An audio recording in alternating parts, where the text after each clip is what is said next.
Olá, meu nome é Yasmin e eu criei este vídeo, criei esse canal para falar um pouquinho sobre a minha trajetória em um processo de admissão em uma universidade americana, a NYU, em um programa de mestrado.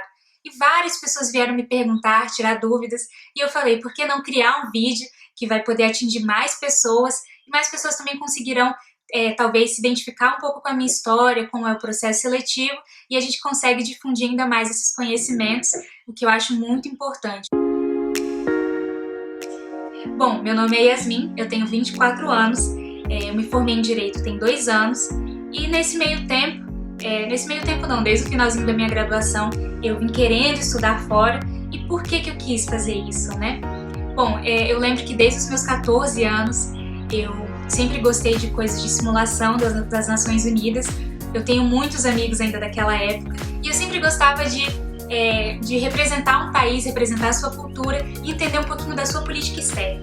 Mas ao mesmo tempo eu também gostava muito dessa parte do direito, e aí acabou também que no final das contas eu acabei fazendo direito. Meu intuito no início de tudo era virar uma diplomata, então eu acabei entrando no direito para virar uma diplomata. E aí o que aconteceu foi, ao longo de toda a minha graduação, eu fui conhecendo um pouco mais essa parte da pesquisa, essa parte acadêmica, e fui me identificando bastante. E ao longo também disso, ao longo da minha graduação em Direito, eu percebi que eu não queria ser uma profissional talvez um pouquinho mais fechadinha, né? Por exemplo, como carreiras muito certas. Por exemplo, a gente tem dentro do Direito pessoas que querem ser advogados, pessoas que querem ser juízes, magistrados, querem ser delegados. Enfim, são várias opções que o Direito dá. E eu pensei em tentar trilhar um pouquinho mais da minha própria trajetória. E depois de fazer um intercâmbio, eu pensei também ao longo dessa minha vivência, né, de querer representar, de gostar de coisas de relações internacionais, fazer matérias nesses temas, participar de projetos dessa temática, eu falei, não, eu vou querer fazer um mestrado fora. E bom, depois de tudo isso, né, eu falei, tá, eu quero estudar fora, o que eu vou fazer? Qual que é o primeiro passo? Então comecei a pesquisar, comecei a ver quais que eram os programas, quais que eram as melhores universidades, e fui vendo mais ou menos quais que eram os requisitos. E tentei ver quais que eram os requisitos básicos e os requisitos mínimos e o que seria mais difícil. Então, quando eu escolhi o meu programa, o programa que eu fui aceito na NYU, era um programa de mestrado, Master of Science in Global Affairs, ou Relações Globais. E ele tem uma concentração em Direito Internacional e Direitos Humanos. E quando eu vi a grade, que eu vi todas as matérias que eu poderia fazer, e eu teria uma liberdade de escolha também, de escolher uma matéria ou outra de outras concentrações, eu me animei bastante, porque eu poderia não só agregar conhecimento na parte de direito internacional, mas também me aprofundar um pouco em outras matérias, em outras temáticas. E quando eu vi esse programa da NYU, eu fiquei apaixonada, porque ele me dava toda essa oportunidade. E aí então eu comecei todo o meu processo. É um processo longo, eu comecei a me preparar mais ou menos há uns 2 anos, e a primeira coisa que eu vi dos requisitos que eu precisava era a proficiência em inglês. Então eu comecei a fazer um cursinho na própria universidade que eu estudei, na UNB, na Universidade de Brasília, e comecei a fazer um cursinho de preparação para o TOEFL, que é essa prova que ela mais ou menos dá um parâmetro para as universidades escolherem para saber qual que é o seu nível de proficiência e se você entra naquele nível de proficiência que a universidade pede. Então, na verdade, o que é muito interessante é que quando a gente vai olhar as universidades, toda universidade ela pode ter um parâmetro diferente dentro da prova do TOEFL, então elas podem requerer uma nota diferente. No caso da NYU, ela tinha uma nota e eu falei, preciso alcançar essa nota. Então eu me preparei, fiz o cursinho e consegui, na verdade eu não consegui tirar nota, isso é muito interessante, depois eu vou contar um pouquinho mais sobre a minha experiência nesse sentido. Eu fiquei por pouco de conseguir a nota que a NYU precisava.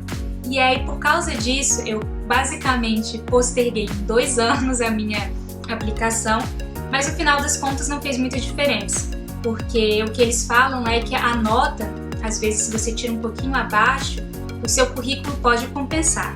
Então, assim, é um projeto de longo prazo e essa prova do TOEFL eu recomendo fazer pelo menos 1 ano antes de quando você de fato vai aplicar, porque demora, ainda mais a gente está nesse tempo de coronavírus. No momento que eu estou gravando esse vídeo, a gente está ainda tendo esses efeitos da pandemia do coronavírus Então, o importante é se planejar.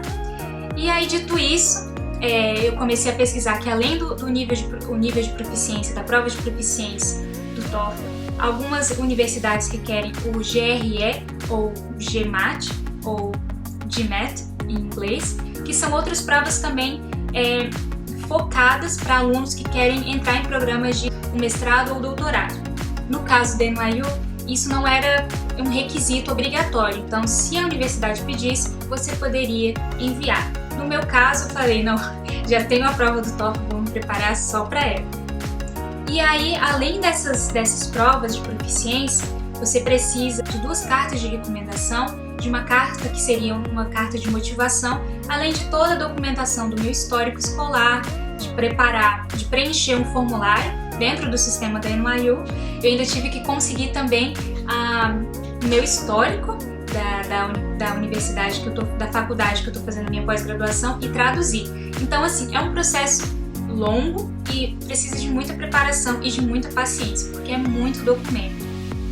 E além disso, vão te perguntar sobre todo o seu currículo, você tem que mandar um currículo em inglês também. E aí então, eu fiz o upload de todos os meus documentos, quase todos os meus documentos, cartas, currículo, carta de motivação, tudo no site da NYU, no sistema da NYU para aplicação, para inscrição no programa de mestrado. E um parênteses, eu passei para outono de 2020, mas por causa do coronavírus, eu vou fazer o primeiro semestre online. Então, as minhas aulas de setembro até final de dezembro vão acontecer, acho que via Zoom, vai ser alguma plataforma de videoconferência, e eu vou poder assistir a todas as aulas, então, remotamente do meu país, no caso o Brasil, mas no ano que vem, em 2021, as aulas vão começar no final de janeiro, então eu devo estar indo para Nova York nesse tempo.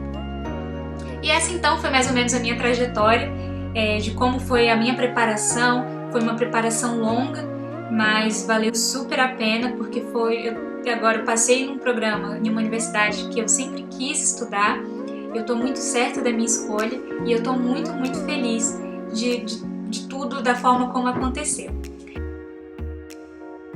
E agora várias pessoas vieram me perguntar sobre o processo de admissão, e eu vou responder uma das perguntas que eu recebi, que foi como é a prova e o sistema de seleção e o que eu achei mais difícil.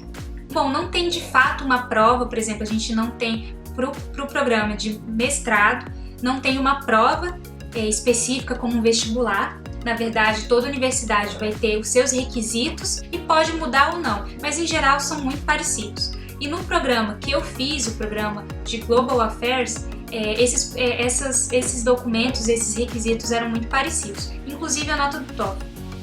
E aí, o sistema de seleção, então, é uma análise de toda a sua documentação, todo o seu currículo, as suas cartas de motivação, se você se adequa àquele programa, se você tem um nível de proficiência, e mesmo que você não tenha um nível de proficiência exatamente, o requisito daquela universidade, se você tirar um pouquinho a mais do seu currículo compensar, então também não tem problema. E o que foi que eu achei mais difícil? Me preparar para o TOEFL, de fato, não foi muito fácil. Eu estava fazendo o meu preparatório no final da minha graduação, estava fazendo monografia, então assim, foi uma loucura. Mas para mim o que foi mais difícil foi sentar e escrever a minha carta de motivação. Porque é preciso muito autoconhecimento e você tem que estar muito certa que aquela carta não vai ficar uma carta genérica, no sentido de, eu quero estudar porque eu gosto muito dessa matéria. Você tem que apresentar um pouco mais de exemplos concretos do porquê que você se encaixa naquele programa e o que te faz também diferente. E foi isso a forma como tudo aconteceu.